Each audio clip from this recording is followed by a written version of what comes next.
We are being joined by Ravi Shankar Mittal, who is the Chief Engineer of the Hathnikund Barrage. Thank you so much for connecting with us this morning on India Today. I want to begin by asking you, sir, what really is expected? The water levels we have dipped a little. Can we expect the water levels to recede at the Yamuna even further? How soon does one really expect relief? Yeah, at presently the water in the river Yamuna is receding since the last 7 p.m. from the yesterday, and at present only the water in the river is 60,000 cusics which is flowing. The water, when the water in the river Yamuna exceeds from the 2 lakh to 53 lakhs, the water can reach in the Delhi within 48 hours as the speed of the water increases. And when the water recedes below 1 lakh cusics or the 1 lakh cusics, the water takes to reach 72 hours. So would you say, sir, that the worst really is over for Delhi because the water levels have come down, and this can be attributed also to the decline in rainfall in the hills essentially? Yeah, since yesterday we have not seen any of the higher rain in the upper region of the catchment region of the Yamuna, due to which the water is receding, and at present, since, as I have said, since 7 p.m. yesterday, the water is almost still nearby 70,000 cusics. Sir, if you could give us an idea about the Okhla Barrage as well, because what we understand is that the Yamuna water level at the Okhla Barrage continues to increase, and that could be dangerous, which means that areas in Haryana could get flooded, and this includes areas like Sonipat, very close to Delhi. No, ma'am, I have already told you, the water takes time to reach at the Okhla Barrage in the Delhi. As I said, when the discharge is high, it takes 48 hours. The impact which is being seen in the Delhi is from the 12th of July, the water was released from the Hathnikund Barrage.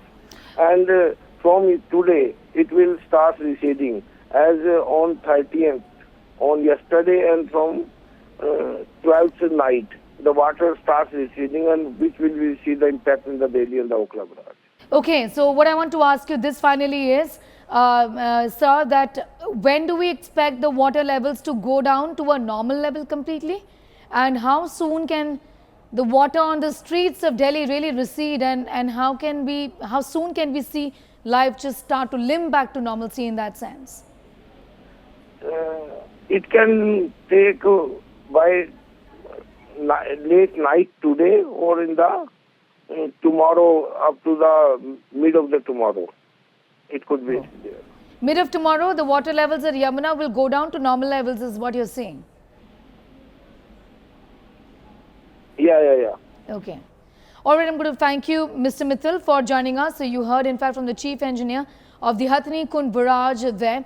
Amit Bharadwaj, my colleague, is also with us, joining us from Delhi's ITO, where Aishwarya too is.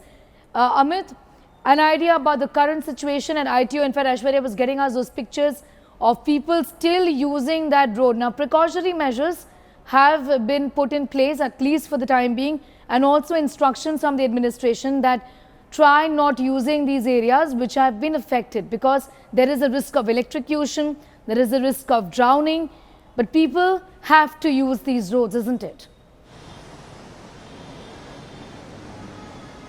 Sneha, there could be precautionary measures or cautions being issued by the authorities, but the reality is on your screen. On the other side of the road that you are seeing, this is the traffic moving from Delhi Secretariat towards ITO. You can see how the Delhi police has allowed the traffic police has allowed all these commuters to pass through these flooded roads. And on the other side as well, a couple of minutes back, the traffic police had allowed the movement from ITO side to the Rajghat towards the Delhi Secretariat. So such is the situation, and all through, one thing that needs to be noted here is that while you can keep on issuing cautions and guidelines on Twitter, but you will eventually have to deploy manpower on the ground. So this is a big question. So far, since yesterday, there's flood-like situation. Rather, Delhi has been flooded in different patches, but we have not seen major signages by Delhi police, by traffic police, telling people that these roads are blocked ahead, and because of that what happens is that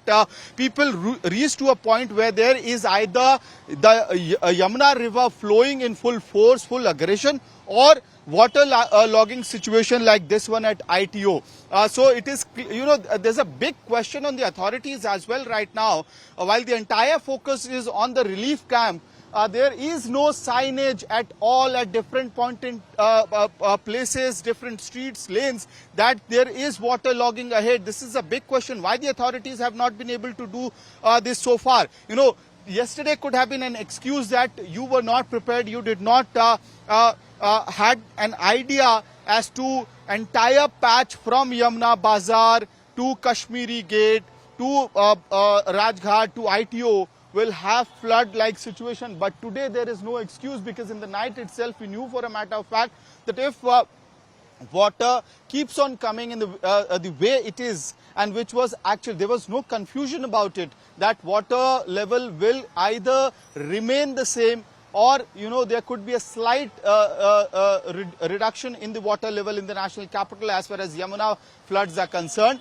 But despite that, there are no signages. I'll request, if possible, for Jagga to pan the camera and zoom in. You can see a Scorpio car moving towards her. There are many bikers who are moving towards us, and this particular pole with CCTV cameras installed, that has a slight electrocution effect right now. Right there you can see on the camera, Sneha, we have been telling people, when I was standing there, I have been informing people that it is, it has electrocution effect, do not touch it.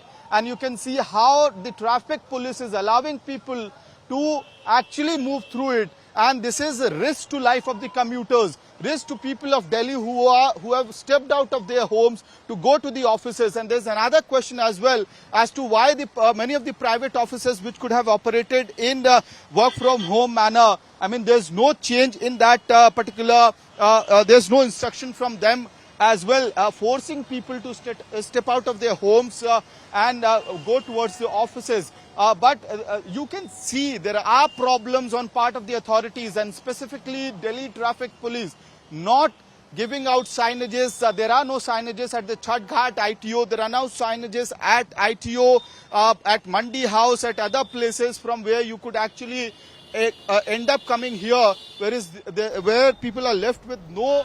Amit is rightly, of course, pointing out that why couldn't exceptions be made? Why couldn't people be allowed to work from home?